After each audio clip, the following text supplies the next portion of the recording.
بسم اللہ الرحمن الرحیم۔ ذرا سوچئے، ایک نوجوان جس نے یتیمی دیکھی، غربت جھیلی، لیکن سچائی اور امانت داری کبھی نہ چھوڑی۔ اللہ نے اسے ایسا گھر دیا جہاں سکون ہی سکون تھا، بیٹیاں عطا کی جن کی مسکراہٹوں سے زندگی مہک اٹھی، اور تجارت جس میں ہر سفر کامیابی کی نئی مثال بناتا۔ یہی وہ وقت تھا جب گھر خوشیوں سے بھر گیا۔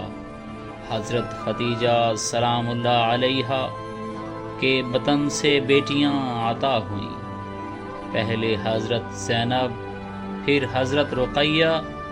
ان کی آمد سے گھر میں محبت اور رونق مزید بڑھ گئی۔ رسول اکرم صلی اللہ علیہ وآلہ وسلم کی نگاہوں میں بیٹیوں کی معصوم مسکراہٹیں سب سے بڑی نعمت بن گئی۔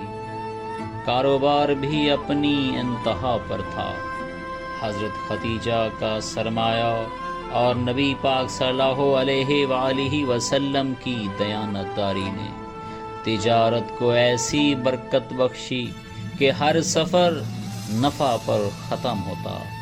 قریش کے تاجر حیران رہ جاتے کہ یہ نوجوان کبھی نقصان کیوں نہیں اٹھاتا۔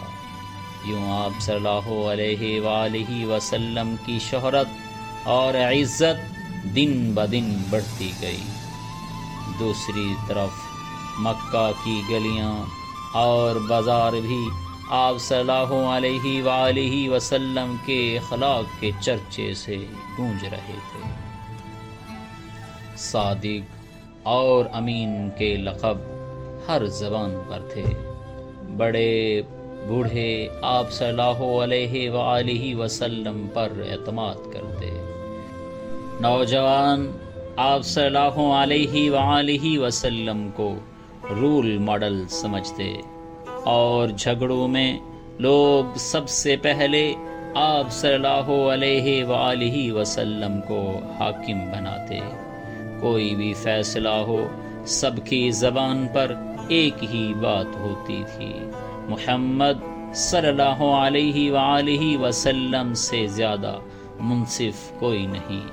لیکن اس سب کے باوجود ایک سوال جنم لیتا ہے، جب عزت اپنی انتہا پر ہو، گھر خوشیوں سے بھرا ہو، اور تجارت کامیابی کی ضمانت بن چکی ہو، تو آخر وہ نوجوان مکہ کی محفلیں چھوڑ کر پہاڑوں کی خاموش تنہائی کیوں پسند کرنے لگا؟ اصل بات یہ تھی کہ مکہ کے ماحول کی اندھیریاں دل کو چبھنے لگیں۔ شرک، بت پرستی، سود خوری اور عورتوں کی بے قدری، یہ سب کچھ آپ صلی اللہ علیہ وآلہ وسلم کو گوارا نہ تھا۔ اس لیے دل غار حرا کی خلوت کی طرف کھنچنے لگا۔ وہاں گھنٹوں اور کبھی دنوں تک خاموش بیٹھے غور و فکر کرتے، دنیا کے شور سے ہٹ کر خالق حقیقی کی تلاش میں دل کو سکون دیتے۔ یہ لمحے دراصل اس عظیم واقعے کی تمہید تھے، ایک ایسی تیاری جس کے بعد آسمان اور زمین کا فیصلہ مٹنے والا تھا۔ سوچنے کی بات یہ ہے، وہ کون سا راز تھا جو ان خاموش تنہائیوں میں چھپا تھا، اور وہ کون سا لمحہ تھا جب وحی کا پہلا نور اس نوجوان کے دل پر اترنے والا تھا؟ یہ جاننے کے لیے آئیے بڑھتے ہیں اس اگلے باب کی طرف، جہاں وحی الہی کی پہلی کرن انسانیت کی تاریخ بدلنے والی ہے۔ اور آگے جاننے کے لیے ہمارے ساتھ جڑے رہیے، چینل کو لائک اور سبسکرائب کرنا نہ بھولیے تاکہ یہ سفر حیات آپ تک مسلسل پہنچتا رہے۔ شکریہ۔